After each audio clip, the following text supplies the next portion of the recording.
Hello, আসসালামু আলাইকুম।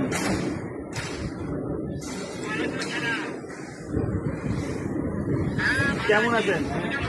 এই তো আছি আলহামদুলিল্লাহ, ভালো। হ্যাঁ ভালো। ওই যে গদ খালিতে মাইলে ধরা খাইছে হিমু ভাই, এই হিমু ভাই লগে আছি।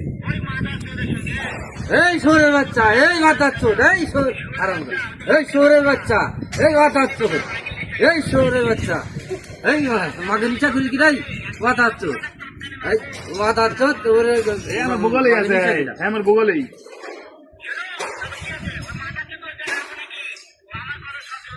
হ্যাঁ শুনতেছি। এই মাথার চোট। আপনার মারবো।